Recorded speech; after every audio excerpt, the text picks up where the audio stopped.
ایک اونٹ کا واقعہ جس نے اپنے مالک کی شکایت حضور پاک صلی اللہ علیہ وآلہ وسلم سے کی۔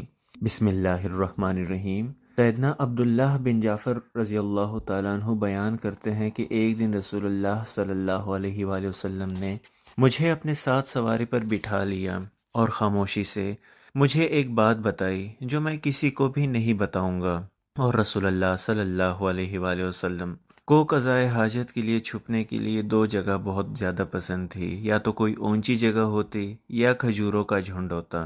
حضور پاک صلی اللہ علیہ وآلہ وسلم ایک بار ایک انصاری کے باغ میں تشریف لے گئے تو وہاں ایک اونٹ تھا۔ جب اس نے نبی کریم صلی اللہ علیہ وآلہ وسلم کو دیکھا تو رونی سی آواز نکالی اور اسی آنکھوں سے آنسو بہنے لگے۔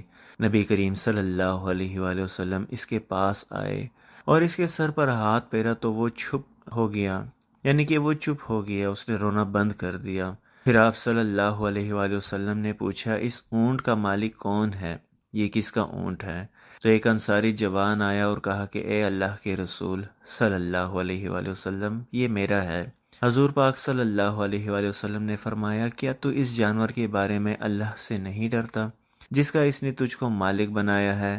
اس نے مجھ سے شکایت کی ہے کہ تو اسے بھوکا رکھتا ہے اور بہت تھکاتا ہے۔ تشریح اونٹ اور قصے کی یہ ہے کہ نبی کریم صلی اللہ علیہ وآلہ وسلم کو پہچان لیا تھا اس اونٹ نے، اور آپ کے سامنے مالک کا اپنے انداز میں شکوہ کرنا نبی کریم صلی اللہ علیہ وآلہ وسلم کا معجزہ ہے۔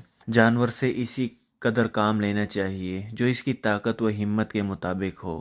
زیادہ کام لینا اور پھر خدمت بھی نہ کرنا حرام ہے، اور خادم کا معاملہ بھی اسی طرح ہے۔ اونٹ کا نبی کریم صلی اللہ علیہ وآلہ وسلم کو پہچان لینا اور آپ کے سامنے مالک کا اپنے انداز میں شکوہ کرنا نبی کریم صلی اللہ علیہ وآلہ وسلم کا معجزہ ہے۔